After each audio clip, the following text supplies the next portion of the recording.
இந்த வெற்றிக்கு முக்கிய காரணம் இவர்தான். கண்டிப்பா இவர் மட்டும் இல்லைனா இந்த ஒரு போட்டியை வெற்றி பெற்றிருக்க முடியாது அப்படின்னு போட்டிக்கு பிறகு கேப்டன் சுக்மன் கில் அதிரடியாக பேசியிருக்காரு. முக்கியமாக இந்த ஒரு வெற்றி மற்றும் கிடைக்கல அப்படின்னா கண்டிப்பாக நான் வருத்தப்பட்டிருப்பேன்.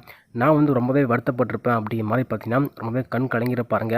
இன்றைய போட்டி பார்த்துருப்பீங்க. இந்த போட்டியில் இந்தியா ஒரு அபார வெற்றி வந்து பதிவு பண்ணியிருப்பாங்க.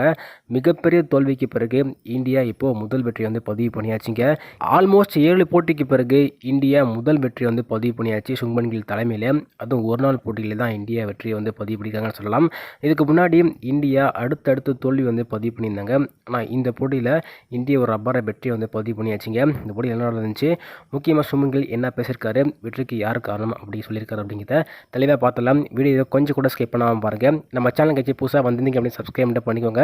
அப்படி பண்ணிருந்தீங்க அப்படின்னா பக்கத்துக்கு இருக்க பெல் ஐக்கான் நோட்டீஸ் வரும். நிறைய பேர் சப்ஸ்கிரைப் பண்ணாமல் பார்த்துருங்க, சப்ஸ்கிரைப் பண்ணிட்டு பாருங்கள். நிறைய பேர் லைக் பண்ணாமல் பார்த்துட்டீங்க, லைக் பண்ணிட்டு பாருங்கள். நீங்கள் பண்ணுற ஒவ்வொரு லைக்குமே எனக்கு மிகப்பெரிய மோட்டிவேஷன். ஸோ லைக் பண்ணிட்டு பாருங்கள். இன்னைக்கு இந்தியா மற்றும் இங்கிலாந்து அணி முதல் ஒரு நாள் போட்டி இங்கிலாந்தை வைத்து ப்ளே பண்ணாங்க. இங்கிலாந்து மைதானத்தில் என்ன நடக்கும் அப்படிங்கிறது உங்களுக்கு தெளிவாக தெரிஞ்சிருக்கும். ஏன்னா அந்த மைதானத்தில் இந்தியா பேக் டு பேக் 4 போட்டி தோற்று இந்த தொடரை இந்தியா வந்து கைப்பற்ற முடியாமல் ஒயிட் வாஷ் பார்த்தீங்கன்னா இந்தியா ஆயிருந்தாங்க. அதை தொடர்ந்து இப்போ ஓடிஐ போட்டியிலையும் இந்தியா என்ன பண்ண போகிறாங்க அப்படின்னு தான் இந்த ஒரு போட்டி யோசிச்சுட்டு இருந்தோம். அதுக்கேற்ற போது முதல்ல டாஸை வெற்றி பெற்ற இங்கிலாந்து அணி நாங்கள் ஃபஸ்ட்டு பேட்டிங் பண்ணிக்கிறோம் அப்படிங்கிற மாதிரி சொல்லியிருந்தாங்க. பேட்டிங்கில் பென் டக்கெட் மற்றும் ஜேக்கப் பெத்தல் 2 பேருமே சேர்ந்து ஒரு நல்ல ஒரு பார்ட்னர்ஷிப் போடுவாங்க அப்படின்னு எதிர்பார்த்தோம். 2 பேருமே சேர்ந்து நல்ல ஒரு பார்ட்னர்ஷிப் போட்டு பொறுமையாக விளையாட ஸ்டார்ட் பண்ணாங்க.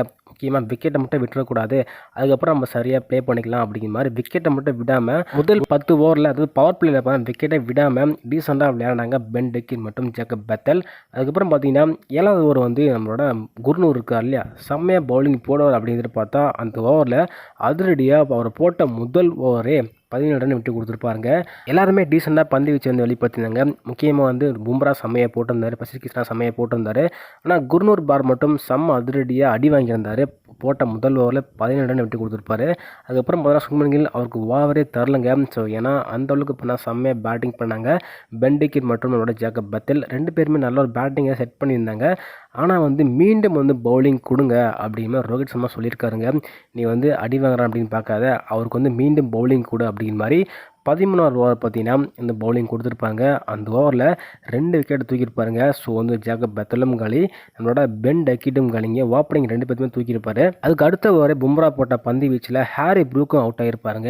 அதன் பிறகு பும்ரா செம்மையாக போட்டதுனால கொஞ்சம் கொஞ்சமாக போனால் இங்கிலாந்து அணி ஆட்டத்திலிருந்து வெளியே போனாங்க. செம்மையாக வந்து இந்தியாவும் பவுலிங் போட்டிருந்தாங்க. முக்கியமாக ரூட் இருக்கார் இல்லையா, ஜோ ரூட் இன்னைக்கு செம்மையாக ப்ளே பண்ணாருங்க. நாட் அவுட் பேட்ஸ்மேனாக போயிருந்தார். அவர் கூட ஒத்தாய்ப்பு கொடுத்தார் ரியான் ராசன். ஸோ இவரும் செம்மையாக ப்ளே பண்ண 50 வந்து கம்ப்ளீட் பண்ணியிருந்தார். அதுக்கப்புறம் யாரும் சரியாக ப்ளே பண்ணலங்க. ஸோ வந்து ஜோ ரூட்டுக்கு யாரும் பக்கபலமாக வந்து கொடுக்க முடியல. இதன் காரணமாக வந்து 10 விக்கெட் இழப்புக்கு வெறும் 47 ஓவர்லேயே அவுட் ஆகிட்டாங்க. ஸோ முக்கியமாக 258 மட்டுமே அடித்தாங்க. 259 அடித்தா இந்தியா அணிக்கு வெற்றி அப்படிங்கிற தான் இந்தியாவோட ஓப்பனிங் பேட்ஸ்மேன் நம்மளோட சுக்மன் கில் மற்றும் ரோஹித் சர்மா களம் இறங்கியிருந்தாங்க. இந்த ஒரு போட்டியில் எதிர்பார்ப்பு அப்படிங்கிறது ரோஹித் சர்மா மேலே தான். அது விராட் கோலி மேலேயும் இந்த எதிர்பார்ப்பு இருந்துச்சு. ஆனால் அந்த எதிர்பார்ப்பை உடச்சிருக்காங்க 2 பேருமே. இன்றைக்கி வந்து சரியாக 2 பேருமே ப்ளே பண்ணல.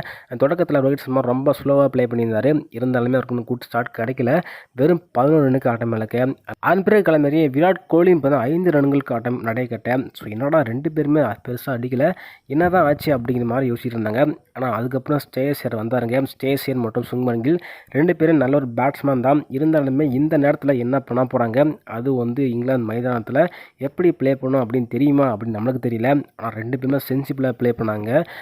சுக்மன் கில் செம்மையாகவே ப்ளே பண்ணார். ஸோ வந்த முதல் பந்திலேருந்து செம்மையாக ப்ளே பண்ணாருன்னு வைங்களேன். 2 பேரும் நல்லா விளையாண்டுருந்த நேரத்தில் எதிர்பாராத விதமாக ஸ்டேயர் இருக்கார் இல்லையா, வெறும் 35 ரன்னுங்களுக்கு. ஸோ எதிர்பாராத விதமாக ரன் அவுட் ஆகிருப்பாருங்க. ஸோ கண்டிப்பாக எதிர்பார்க்கவே இல்லை. இது வந்து சுக்மன் கில் காலா இல்லை வந்து அவரோட காலா அப்படின்னு தப்பான்னு தெரியல. ஆனால் ரன் அவுட் ஆகிட்டார். இவர் விக்கெட் போனோடனே இந்தியனுக்கு கொஞ்சம் வந்து பயம் எடுத்துச்சிங்க. ஏன்னா ஓப்பனிங் இறங்கிய பேட்ஸ்மேனும் காலி ஆகிட்டாங்க. குறிப்பாக சொல்லப்போனால் சுக்மன் கில் வந்து ஒரு இன்ஜுரியால் வெளியே போயிட்டார். ஸோ ரிட்டர் ஹர்ட் ஆகிருப்பாருங்க. ஹாம்ஸ்ட்ரிங் இன்ஜுரியால் வெளியே போயிட்டார். அதுக்கப்புறம் இந்தியனுக்கு கொஞ்சம் வந்து புளியை கச்சிச்சு. என்ன பண்ண போகிறாங்க, இந்தியனுக்கு யாரை வெற்றி வாங்கி கொடுக்க போகிறா, கேஎல் ராகுலும் அவுட்டு. ஸோ வந்த பேட்ஸ்மேன் எல்லாருமே அவுட் ஆகியிருந்தாங்க. ஆனால் வந்து நாங்கள் இருக்கோம் அப்படின்னு இன்றைக்கி ஆல்ரவுண்டர் இருக்காங்க இல்லையா, ஆல்ரவுண்டர் தமிழன் இருக்கார் இல்லையா, இன்றைக்கி செம்மையாக ப்ளே பண்ணாங்க வாஷிங்டன் சுந்தர் மற்றும் மற்றும் நம்மளோட அக்ஷர் பட்டேல் 2 பேருமே டீசெண்டாக சென்சிபிளாக ப்ளே பண்ணி மேட்சை முடிச்சு கொடுத்துறாங்க. இதன் காரணமாக இந்தியா ஒரு வெற்றியை வந்து பதிவு பண்ணியாச்சு. இந்த வெற்றியை குறித்து சுப்மன் கில் பேசியிருக்காருங்க. குறிப்பாக சொல்லப்போனால் இந்த ஒரு வெற்றி முக்கிய காரணமே வந்து நம்மளோட ரோஹித் சர்மா தான். என்ன ப்ரோ ரோஹித் சர்மானுக்கு ரன்னே அடிக்கல அப்படின்னு கேட்டிங்கன்னா, ஸோ ஆமாங்க, ரன் அடிக்கல, இருந்தாலுமே கேப்டன்சியில் இன்றைக்கி உதவி பண்ணியிருக்காருங்க. ஏன்னா ரோஹித் சர்மா பார்த்துருந்தா உங்களுக்கு தெரியும், இன்றைக்கி கேப்டன்சியில் நிறைய ஒரு ஹிண்ட்டை கொடுத்துருப்பாரு. இந்த பக்கம் ப்ளே பண்ணணும், ஹாரி ப்ரூக்கு கூட கரெக்டாக செட் பண்ணி எடுத்திருப்பாரு. இதுக்கெல்லாம் முக்கிய காரணம் ரோஹித் சர்மா தான். ஸோ முக்கியமாக சொல்லப்போனால் 7வது ஓவரில் நம்மளோட குர்னூர் செம்மையாக அடி வாங்கியிருப்பார். அந்த ஓவரை தவிர மற்ற ஓவர் வந்து கொடுக்கவே இல்லை.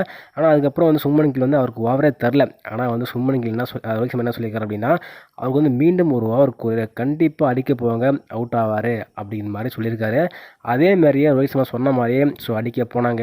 அந்த ஓவரில் 2 விக்கெட் வந்து எடுத்து கொடுத்தாரு. அப்போ தான் பார்த்தீங்கன்னா ஓப்பனிங் பார்ட்னர்ஷிப்பை வந்து உடச்சி கொடுத்தாரு குர்னூர். தான் செம்மையாக வந்ததில் போட்டிருந்தாரு. இந்த இடத்துல ரோஹித் சர்மா செம்மையை ஹெல்ப் பண்ணியிருக்காருங்க. ஸோ நிறைய இடத்துல ரோஹித் சர்மா ஹெல்ப் பண்ணியிருக்காரு. இதன் காரணமாக தான் 250க்கே சுருண்டுட்டாங்க. இன்னும் அடிக்க விட்டால் கண்டிப்பாக இந்தியா திணறி இருப்பாங்க. ஏன்னா ஓப்பனிங்கில் இந்தியா கொஞ்சம் மோசமாக விளையாண்டாலும் ஆனால் கடைசியில் இந்தியா அசால்ட்டாக மேட்சை முடிச்சாங்க. இதை பற்றி நீங்கள் நினைக்கிறீங்க அப்படிங்கிற கருத்துக்களை போடுவாங்க. ஸோ இந்த வெற்றிக்கு யார் காரணம் அப்படிங்கிறத உங்களோட கருத்துக்கள் தெரிவிங்க.